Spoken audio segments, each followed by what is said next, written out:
everyone. It is very exciting to be talking to you today about charting pathways to beef emissions efficiency, looking at how reproductive rate, live weight, and a few other factors impact your emissions intensity in your beef businesses.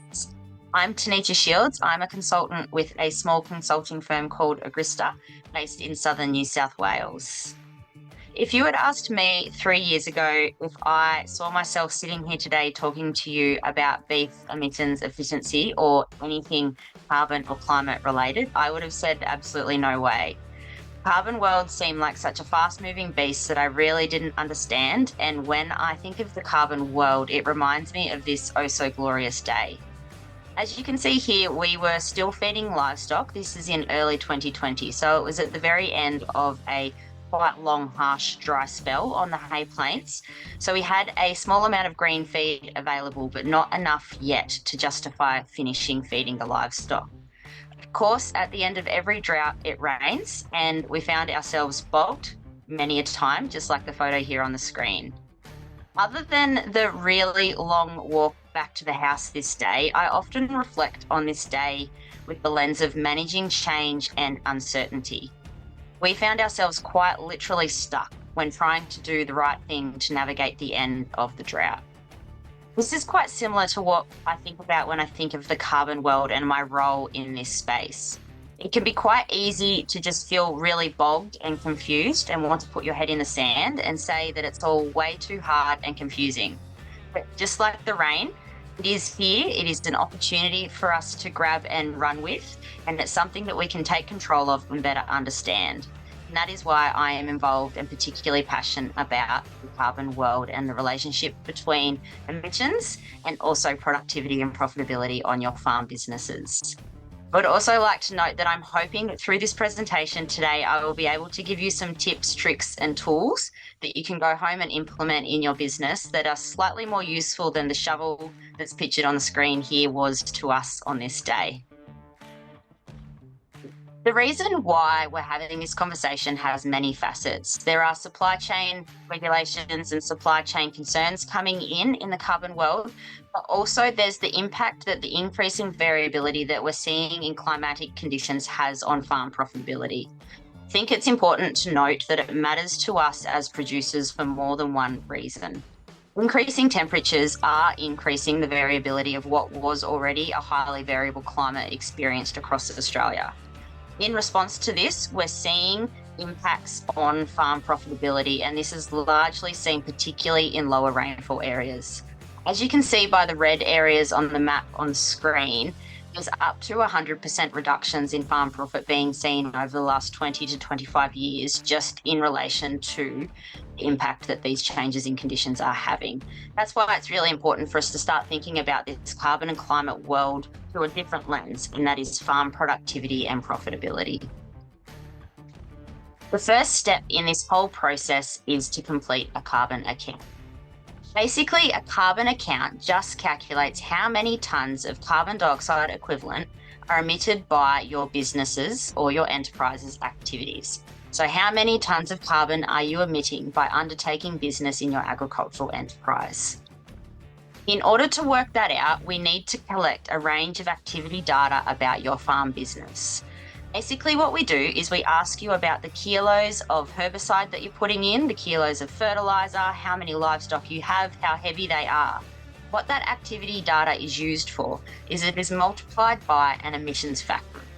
Now, these emissions factors are developed at national and international level by people far smarter than I, and they're standard across all inventories internationally.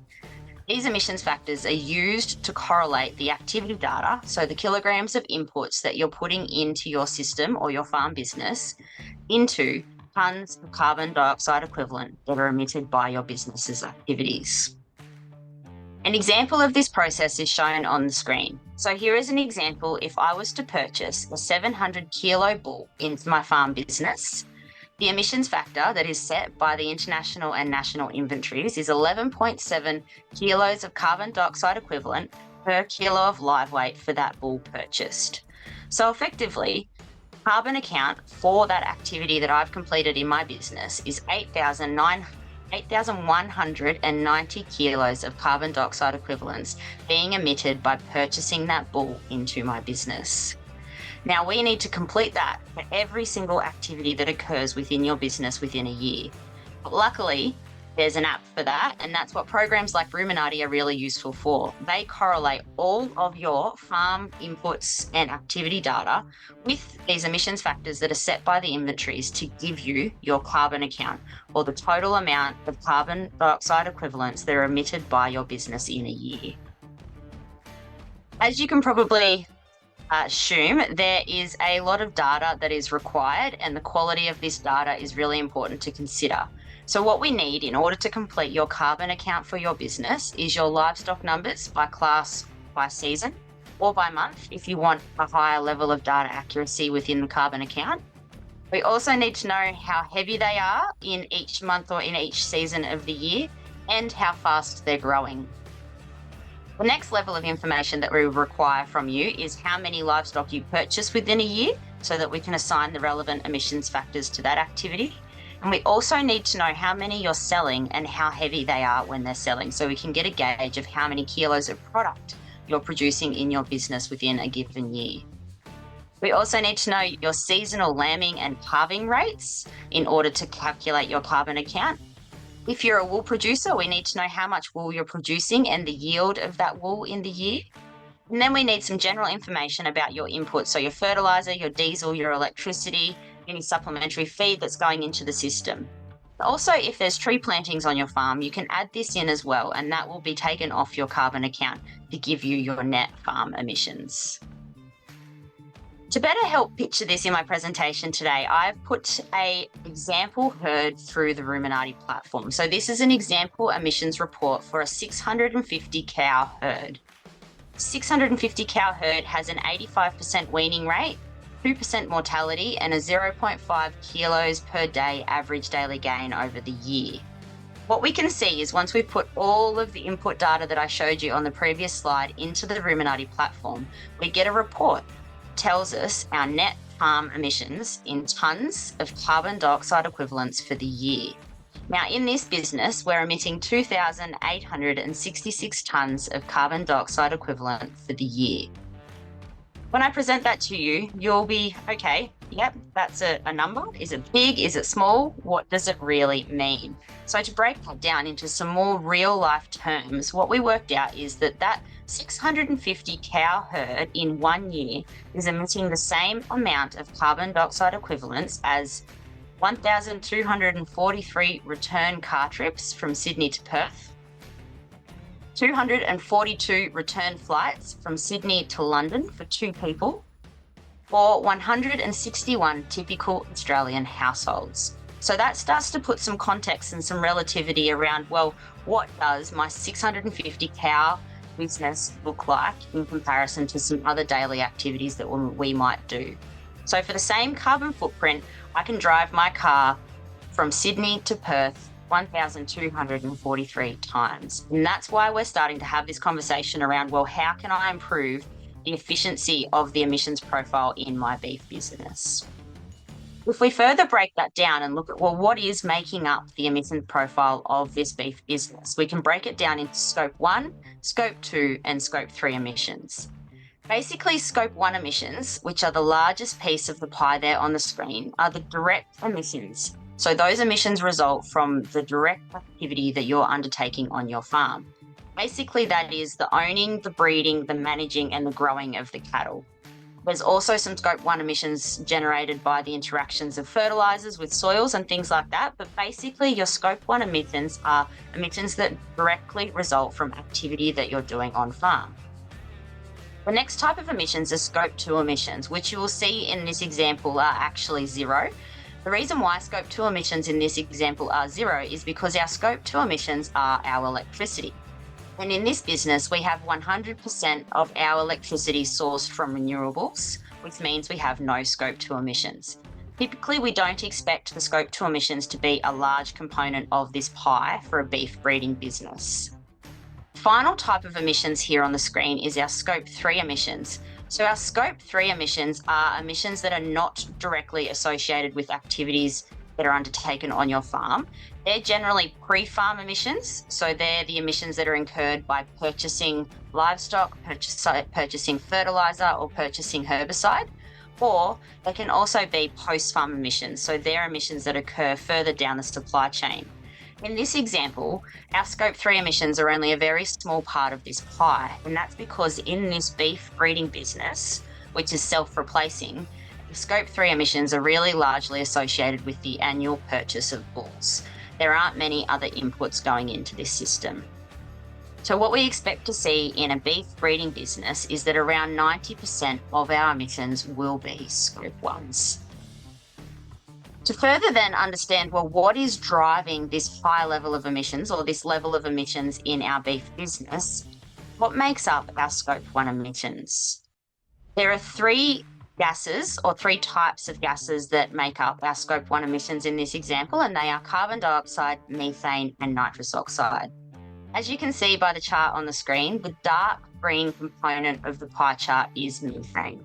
Methane is the major source of our Scope 1 emissions, which were the major component of our emissions profile for this beef breeding business. So when we start to think about, well, how can we improve the efficiency and leverage opportunities to drive a lower emissions profile in our beef breeding businesses, methane is where there are large gains to be made. So what drives methane emissions? Well, basically, methane emissions are directly correlated with intake, or how much our cows are eating.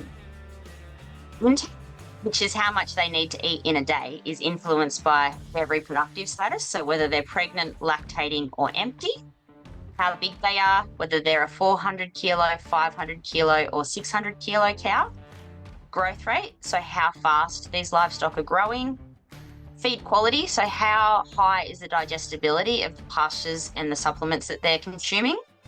And of course, at a whole farm level, how many animals you have will impact your total methane emissions. So when we start to think about, well, what are the levers that we can pull in our businesses to drive emissions efficiency? They're some of the things we can start to think about. Well, what's driving methane emissions? That's right, it's intake. What's driving intake? Reproductive status, size, growth rate, feed quality. Before we can dive in and really unpack, well, how do those factors really influence the efficiency of the emissions profile in my business, we need to understand one final metric, and that is emissions intensity. Emissions intensity is basically just a measure of efficiency. It is the efficiency with which you are employing kilos of carbon dioxide equivalent in your business, which are being emitted by your cows, to turn that into kilos of product. So to calculate our emissions intensity, we have the total emissions for the enterprise in kilos of carbon dioxide equivalent, and we divide that by the kilograms sold or produced from that enterprise in a year. What that gives us is our emissions intensity, which is the kilos of carbon dioxide equivalent that it took for us to produce 1 kilo of product in that enterprise. Like I said, it's just the efficiency with which we're using kilos of carbon dioxide equivalent to produce kilos of product. The lower this figure, the better. We want to drive a low emissions intensity in our business because that means that it takes us less kilos of carbon dioxide equivalents to produce a kilo of product. It means that we're highly efficient from an emissions perspective. When we start to try and understand emissions intensity, we can think about, well, how does that compare between different types of products that we see in agriculture? I'll present to you 4 examples of products here on the screen. So we have bread, we have sheep meat, we have beef, and we have bananas. I want you to just think for 1 second, how would these rank from 1 to 4 as far as emissions intensity is concerned? Which would be the lowest and which would be the highest? If we are to rank those 4 products from lowest to highest as far as emissions intensity is concerned, the lowest is our bananas. So to produce 1 kilo of banana, it takes around 0.11 kilos of carbon dioxide equivalent. The next is bread. Produce 1 kilo of bread, it takes around 0.9 kilos of carbon dioxide equivalent. Next, we have our sheep meat. So to produce 1 kilo of sheep meat, there is around 8 kilos of carbon dioxide equivalent required. And the final of the 4 products is the beef. To produce 1 kilo of beef, the national average emissions intensity for the beef sector is 12.6. So what that's telling us is it takes 12.6 kilos of carbon dioxide equivalent to produce 1 kilo of beef. There is one key factor that differentiates between the plant-based products that are on the one side of the screen and the livestock products on the other side of the screen, and that is methane. When we think about methane, methane has a global warming potential of 27.2 times that of carbon dioxide. So our red meat industries and livestock sectors have a challenge, and this is where the conversation about how do we improve emissions efficiency comes in. Emissions intensity is also a really useful metric for us to be able to understand, well, where do we fit? If I give you your carbon account number and you go, well, is that high, low, medium? Instead of being unsure, we can start to see where we sit as a business within an enterprise's expected range. So for the beef enterprises, we expect our emissions intensity to be somewhere between 9 and 18 kilos of carbon dioxide equivalent per kilo of live weight. Flash back to our example property. So our 645 cows that we're joining at 85% weaning rate and 2% mortality, with our 0.5 kilo average daily gain, the emissions intensity of this business is 13.1. So that means that this business takes 13.1 kilos of carbon dioxide equivalent to produce 1 kilo of live weight. So what are the key levers that you can pull in your beef business in order to lower emissions intensity and effectively improve the efficiency? We think back to what drives intake and then what drives methane emissions. There are 3 key levers that you can pull. First is reproductive rate. Second is mortality rate. And the final one is average daily gain. What I wanted to do was better understand how these 3 levers impacted the emissions intensity of the beef business that I presented as an example today, and I'll take you through that over the next few slides. The first that we investigated was weaning rate or reproductive rate. So we wanted to understand to what extent does improving weaning rate reduce emissions intensity. So the base case for this analysis was a beef business with 55% weaning rate. You can see that when the weaning rate is 55%, the emissions intensity, which is the kilos of carbon dioxide equivalent that it takes to produce a kilo of live weight that's sold out of this business, is 17.6. As we improve weaning rate to 65%, 75%, and 85%, we see a reduction in emissions intensity. That means the efficiency of this business is improving. What that tells me is that increasing weaning rate improves your emissions intensity. So by increasing weaning rate, you can expect to see, with a 10% increase in weaning rate, 7 to 10% reduction in emissions intensity.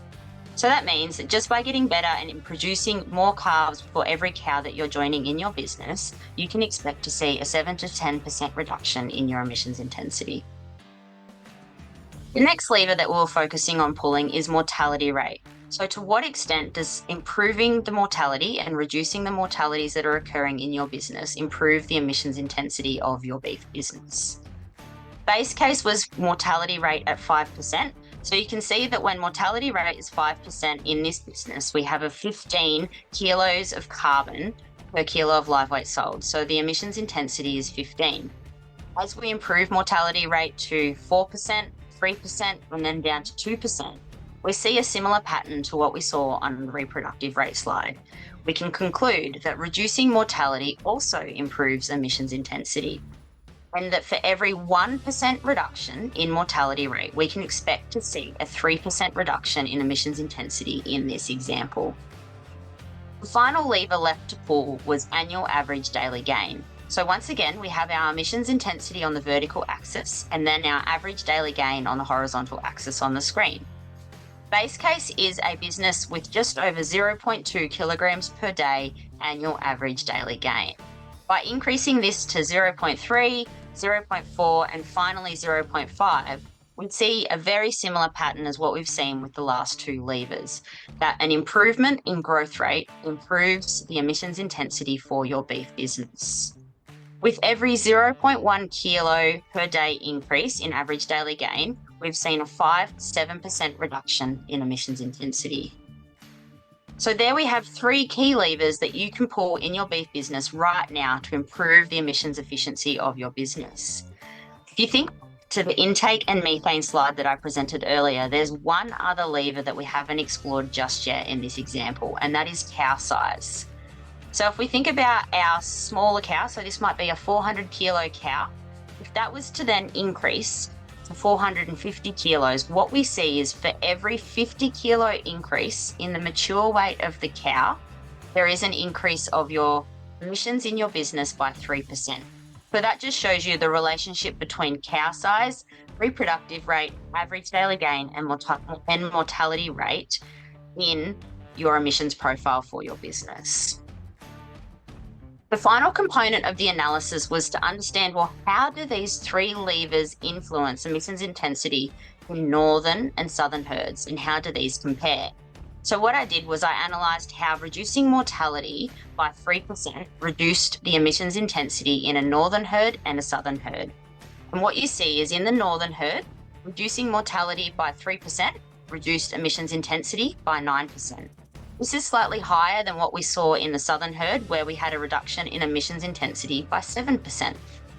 If we increase our weaning rate by 5%, in the northern herd, we see a 4% reduction in our emissions intensity. So that's an improvement in the efficiency of the business.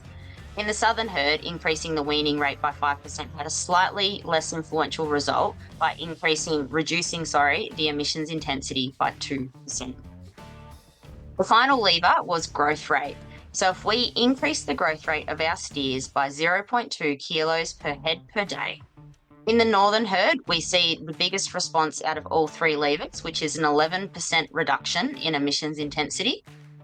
In the southern herd, we see an even larger result. So just by increasing the growth rate of our steers, so the annual average growth rate of your steers by 0.2 kilos per head per day, we see a 13% reduction in emissions intensity in the southern herd. Basically, what this is showing us is that there are 3 key levers that you can pull in beef businesses. They all have an impact on emissions intensity, and they all improve emissions intensity in both northern and southern herds. The extent of that improvement changes between the levers and the types of herds.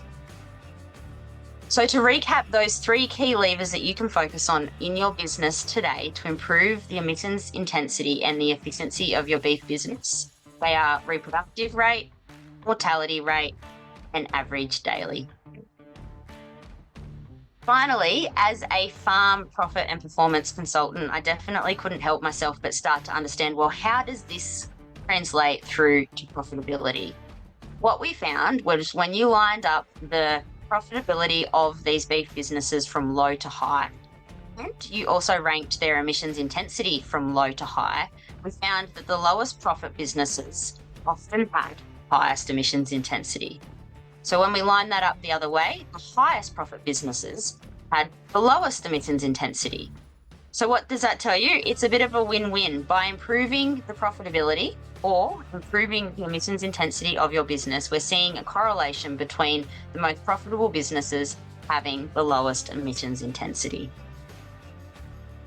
If you want to know any more about this space, this is definitely a 25-minute crash course in understanding all things emissions intensity for beef businesses. There is a lot of other places that you can go for information and resources. There are some great training programs such as Carbon Edge and the There are some great training programs such as MLA's Carbon Edge, the University of Melbourne's Carbon Neutral Agriculture course, or the MLA e-learning toolbox. There are also some key things that you can go home and implement in your business straight away. I would encourage you to collect some data, complete a carbon account for your business. Even though we asked you for quite a lot of information, it is a relatively quick and easy process for you to get a number and start to understand, well, what is the emissions intensity of my business? And finally, I would encourage you to stay informed, because whilst it is an ever-changing space, it is very exciting and there are some real gains to be made as beef producers. Thank you.